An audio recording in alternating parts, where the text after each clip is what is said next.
What's up, guys? This is Axel Nunez from NYC Geek Society, and to be honest, today I didn't really have the greatest day. In fact, I don't know, my mind felt kind of foggy, and Gibbs doesn't feel like hanging out with me, and everything is going wrong.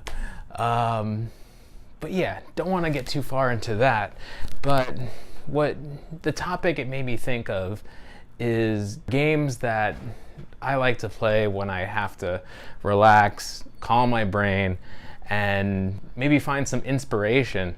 So these are my top games that I play when I'm feeling down. Check it out.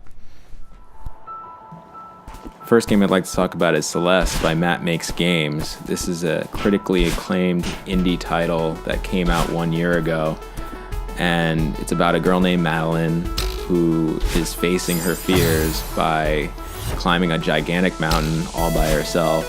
Of course, she isn't alone the entire time. She meets some friends along the way, but ultimately, she's trying to face her own fears and conquer her self-doubt. I find this game super inspirational, not just for the story, but for the music. I feel like it has a wonderful soundtrack, and it keeps you playing over and over again with the fantastic gameplay that lets you reset where you left off. If you die, you instantly come back to where you were. There's no loading times, and you just keep going, and it can be pretty relaxing. Just don't play the later levels. It gets a little bit difficult.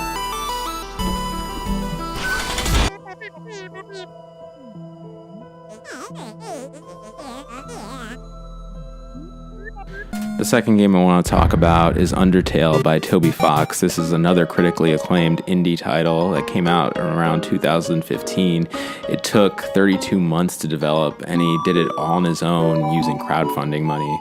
If that isn't inspirational, I don't know what is. This game is full of charm, has funny characters, has to do with a girl that fell down a well into the monster underworld. As usual, there are monsters that want to help her get out, and there are monsters that just want to kill her. This game also has its serious moments where the monsters are reflecting on life, oddly enough, and it's just full of great dialogue and music, and it is sure to turn your day around if you decide to pop it into your Switch or PS4 or whatever system. It's on a lot of systems.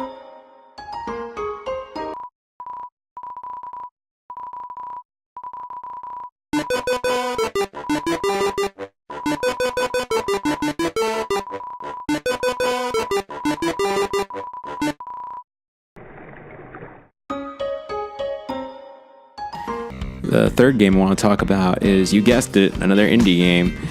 This time it's called Roundabout by No Goblin. This game is hilarious. It just has a lot of charm, and it's sure to bring a smile to your face. I don't think I've ever seen any game like this where it's taking real-life cutscenes and interspersing it throughout the game when you complete missions. So these are like real-life actors. This isn't CGI.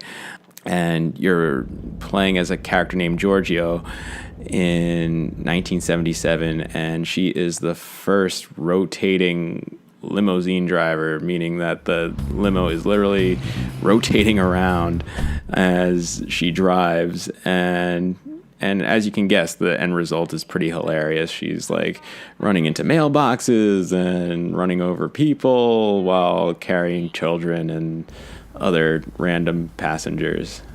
You definitely should check this game out.